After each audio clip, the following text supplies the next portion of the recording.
El poder curativo de los pensamientos. Entrevista a Bruce Lipton. Bruce Lipton, autor de La biología de la creencia y La biología de la transformación.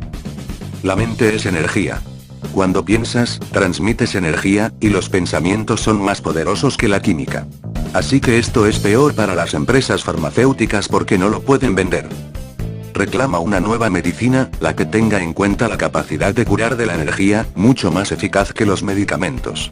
Bruce Lipton, Estados Unidos, 1944, ha conseguido aunar ciencia y espíritu. No es poco mérito el suyo si tenemos en cuenta lo alérgicos que son los científicos a los temas trascendentales. Es doctor en biología celular y fue pionero en la investigación con células madre. Sus estudios sobre la membrana celular y las modificaciones de las células según el entorno sentaron las bases de la nueva epigenética. Sus descubrimientos, que iban en contra de la opinión científica establecida de que la vida es controlada por los genes, y el estudio de la física cuántica le han llevado a criticar duramente la medicina convencional. Es autor de libros como La biología de la creencia y La biología de la transformación. Usted asegura que la medicina convencional va por muy mal camino. ¿Tan peligrosos son los medicamentos que nos recetan? Nos dan medicamentos para la enfermedad, pero esto causa muchos problemas en el cuerpo. Porque esta medicina basada en la farmacología no entiende cómo está interrelacionada toda la bioquímica del organismo. Cuando tomo una pastilla química y la introduzco en mi cuerpo, no solo afecta a aquel lugar donde tengo el problema, sino que afecta a muchas otras cosas a la vez. Son los llamados efectos secundarios. Pero, en realidad, no son secundarios sino directos. No entienden que el efecto de las drogas no solo crea un efecto sino múltiples. Según las estadísticas en Estados Unidos, los fármacos matan allí a más de 300.000 personas cada año. Y esas personas son muchas más que las que mueren por tomar drogas ilegales. Hay algo que no funciona en la ciencia médica. Hace algunas cosas bien, como la traumatología, pero está matando a mucha más gente de la que ayuda. Tiene que aprender cómo funcionan las células. Bruce Lipton durante una de sus conferencias. ¿Y qué ha descubierto sobre las células pero que no tiene en cuenta la medicina? Yo ya trabajaba con ellas en los años 60. Fui un pionero porque en esa época había muy poca gente trabajando en ello. Y un experimento que hice en esa época cambió la idea que tenía del mundo. Puse una célula madre en un plato Petri, como cada 10 horas se divide en dos, al cabo de 2 semanas, tenía miles de células, todas idénticas. Luego cogí algunas de ellas, las coloqué en otro plato y cambié el entorno celular, son más como peces porque viven en un entorno fluido. Cambié la química en ese plato y ahí formaron músculo. Después, cogí otras del primer plato y las puse en un entorno diferente, y se formó hueso, y otras se convirtieron en grasa al volver a cambiar el entorno. Entonces, la pregunta es muy sencilla, ¿qué controla el destino de las células? Todas eran idénticas, lo único que era diferente era el entorno. Cuando cojo células sanas y las coloco en un entorno nocivo, las células se enferman y mueren. Si un médico las mirara, diría, ¿qué medicina hay que darles? Pero no hace falta ninguna medicina. Les cambias el entorno nocivo, las colocas en uno sano y saludable y las células sanan. Los humanos somos una comunidad de 50 trillones de células, por tanto, la célula es el ser viviente y la persona es una comunidad. El humano es un plato Petri cubierto de piel. ¿Cuál es el entorno de la célula que hay que cuidar? Dentro de mí hay 50 trillones de células y el entorno celular para nosotros es la sangre, por ello la composición de la sangre cambia el destino de la célula. ¿Y qué controla la sangre? Pues el sistema nervioso, que crea una química diferente según el sistema exterior. La célula y el ser humano son la misma cosa. Por ello, si pongo al ser humano en un entorno nocivo, igual que la célula, también enferma. Si lo trasladas a un entorno sano, entonces sana. Por tanto, la medicina culpa a las células por la enfermedad y trata de cambiar la química de las células, pero ese no es el problema es el entorno. Y si cambias a la persona de entorno, sin medicamentos, el cerebro cambia la química. El cerebro de la célula y el de la persona leen y entienden el entorno. En un entorno sano, ¿nos curamos automáticamente? ¿Así de fácil? No es tan fácil, porque la mente interpreta. Puede suceder que estemos en un entorno muy sano y que la mente lo lea como un entorno negativo o perjudicial. Entonces crea una química que hará a mi cuerpo enfermar. La diferencia entre la célula y el ser humano es que este tiene una mente que hace una interpretación y la célula lee el entorno directamente. Si metes un programa con errores en la mente, entonces la química que genera no está en armonía con la vida. Y esto nos sirve para entender cómo funciona un placebo. Cambio mi creencia y pienso que esto me va a sanar, tomo una píldora porque creo que esto me va a traer salud, y me mejora y me sana, pero la píldora podría ser de azúcar, en realidad no ha hecho nada, han sido mis creencias. Y a eso lo llamamos pensamientos positivos y efecto placebo. ¿Está diciendo que el efecto placebo, creer que algo nos sanará, es más curativo que un medicamento? Pero no hay casi investigaciones sobre eso. Sí, tienes razón. ¿Eres consciente de que hay más de una manera de hacer energía sin tener que depender del petróleo? Pero seguimos dependiendo del petróleo porque no interesa el cambio a los que controlan la energía. Lo mismo pasa con las empresas farmacéuticas. Venden fármacos y poder sanar sin fármacos es bueno o malo para la industria farmacéutica. No quieren que sanes sin comprar sus fármacos. ¿Se puede poner energía en una cápsula? Si fuera así, las farmacéuticas intentarían vendértela. Si puedo sanar sin usar medicamentos, la industria que los produce no gana dinero. Deberíamos poder decir que la ciencia está separada de la industria farmacéutica, pero no es así, porque con el dinero de esta se paga el desarrollo de la ciencia, y ese dinero solo va a esos estudios que dicen que las drogas funcionan. El dinero controla la ciencia. Explíquenos cómo funciona ese poder que dice que tiene la mente para la autocuración. He hablado de que la mente controla. Si piensa de una manera, se va en una dirección y, si piensa de otra, se va en otra. Por ejemplo, cierro los ojos, los abro y veo a alguien a quien amo. Entonces mi cerebro segrega dopamina, oxitocina, etc. Lo puedo sentir en mi cuerpo, puedo sentir el amor, y esa química trae salud a las células. Por eso, quien se enamora se siente tan bien. Pero si abro los ojos y veo algo que me asusta, segrego hormonas del estrés. Y estas hacen dos cosas. La primera es que frenan el crecimiento del cuerpo. Porque si me está persiguiendo un león, necesito toda la energía para poder escaparme, y mi organismo apaga todo lo que no sea imprescindible para correr más rápido, así que se paraliza todo lo que tiene que ver con el crecimiento. La gente no lo sabe, pero tienes que crecer todos los días, porque, si no, te mueres. Cada día cientos de billones de células mueren y tienes que ir produciendo nuevas. Cada 3 días, el sistema digestivo renueva sus células, pero si se interfiere con ese crecimiento, entonces no puedo estar sano porque estoy perdiendo demasiadas células al día, por eso la quimioterapia hace que se caiga el pelo y crea problemas de digestión, porque mata todas las células, no solo las del cáncer. La segunda consecuencia de las hormonas del estrés es que se cierra todo aquello que usa energía, y el sistema inmunitario usa muchísima energía. Cuando estás enfermo, te sientes muy cansado porque tu energía la está usando el sistema inmunitario. Representación de la célula y de la cadena de ADN. ¿Eso significa que el estrés nos hace enfermar? No. Las hormonas del estrés apagan el sistema inmunitario, incluso la medicina usa este efecto en algunas ocasiones. Por ejemplo, si me trasplantaran un corazón, mi sistema inmunitario lo rechazaría. En esos casos, los médicos dan hormonas del estrés y eso impide que funcione el sistema inmunitario. Es tan claro que suprime el sistema inmunitario que lo usamos como un medicamento. Cuando la persona está bajo estrés, afecta de dos maneras. La primera es que deja de haber crecimiento y la segunda es que se apaga el sistema inmunitario. De esta forma, virus nocivos pueden atacarme fácilmente. Cuando estás bajo mucho estrés, te enfermas. Y debo decir que, si tomamos una muestra de sangre de cada persona, descubrimos que todos tenemos células cancerígenas. Las tenemos siempre, pero si está funcionando el sistema inmunitario, no pueden crecer.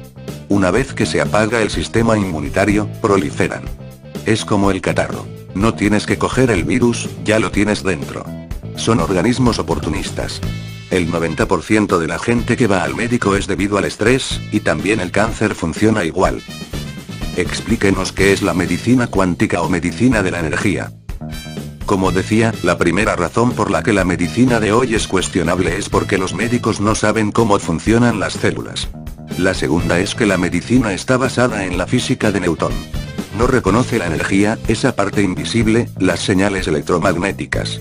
Pero, a principios del siglo XX, apareció la física cuántica, que dice que todo es energía, lo que podemos ver y también lo invisible.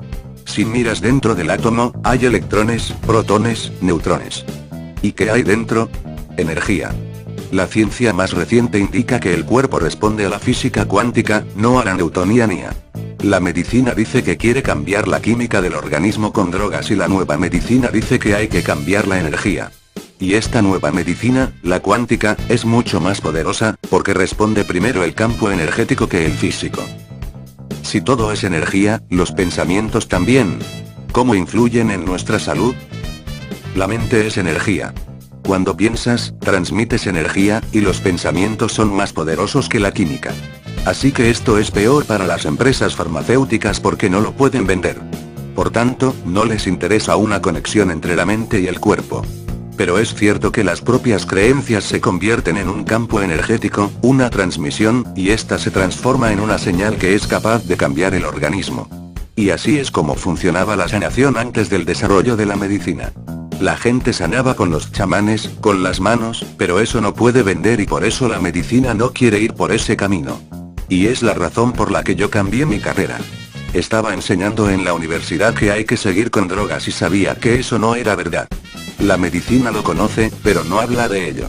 Sabe que el pensamiento positivo, el placebo, puede sanar, y también que el pensamiento negativo puede matar. Uno se llama placebo y el otro nocebo.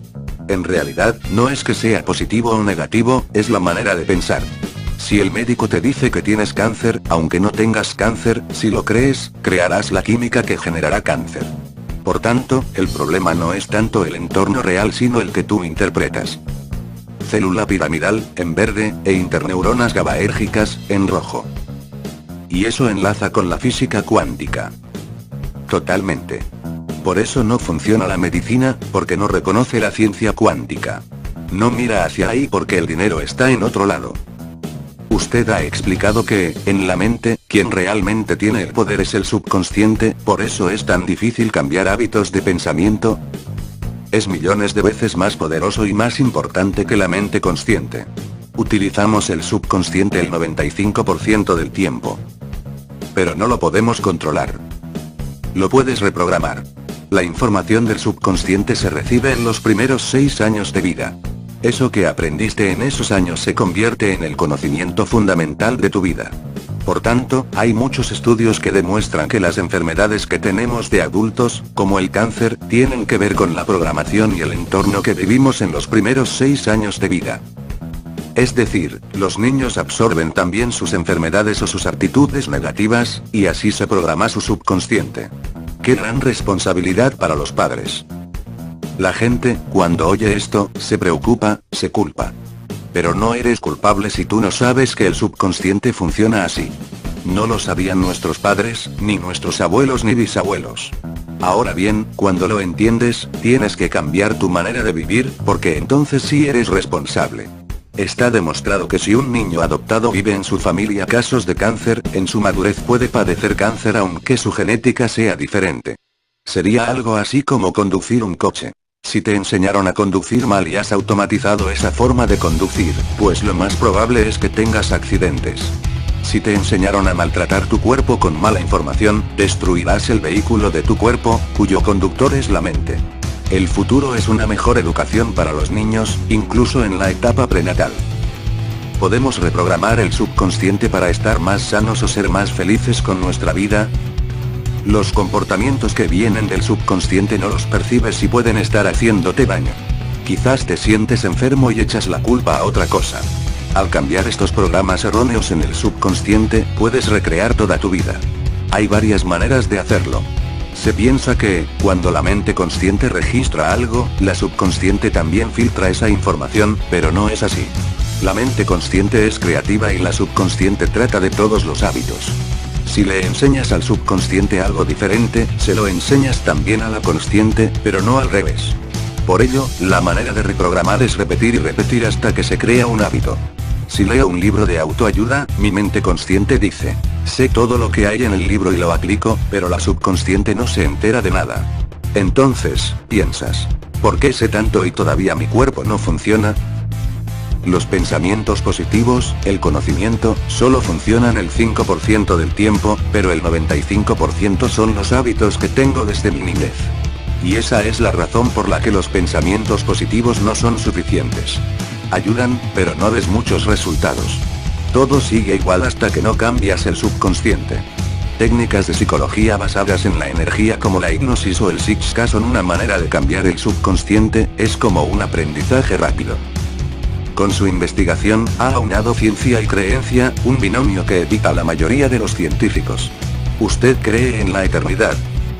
Absolutamente, sí. No hay dos personas iguales, y lo digo desde el punto de vista biológico. Si cojo mis células y las traslado a tu cuerpo, no soy yo, el sistema inmunitario las rechaza. En las células hay como una especie de antenas en miniatura. Son receptores y algunos son autorreceptores. Tú tienes diferentes autorreceptores a los míos. Pero los receptores reciben las señales del entorno. Si corto esos receptores, la célula no tiene ninguna identidad, porque no le viene de dentro sino de fuera. Para explicarlo de forma gráfica, diría que el cuerpo es como un televisor. Mis antenas captan y reproducen el programa televisivo de Bruce. Esos receptores recogen esa transmisión. Si estoy viendo la tele y se estropea el tubo de la imagen, ha muerto el televisor, pero sigue la transmisión. Así que cojo otra, la enciendo, conecto el canal y vuelvo a ver el programa de Bruce, pero en otra tele, o lo que es lo mismo, en otro ser. Si ese ser tiene los mismos receptores que tienes tú, volverás a estar transmitiendo a lo mismo, pero en otro cuerpo. Esto explica la reencarnación y quiere decir que el cuerpo puede ir y venir, pero la transmisión siempre está ahí. ¿Eso le hizo creer que tenemos espíritu? Nunca había creído en el espíritu, pero cuando comprobé esto en la célula, me cambió la vida entera. La pregunta que me planteé es, ¿por qué esa duplicidad? ¿Por qué tener un espíritu y un cuerpo? Y la respuesta vino de mis células. Si solo existiera el espíritu, ¿a qué sabe el chocolate? Solo con la parte espiritual, ¿cómo vivir una puesta de sol? ¿Qué se siente cuando se está enamorado? Todas esas sensaciones vienen de las células del cuerpo, que puede oler, sentir, tener experiencias. Recoge todo eso, lo transmite al cerebro. Se convierte en vibraciones y lo transmite a la fuente del ser. Si se muere mi cuerpo, mi fuente de ser y mi espíritu tienen la memoria hasta que tenga otro cuerpo. La lección más importante es que estar vivo es un regalo, una alegría por todo lo que podemos sentir. Cuando hagamos eso, todo el mundo estará sano.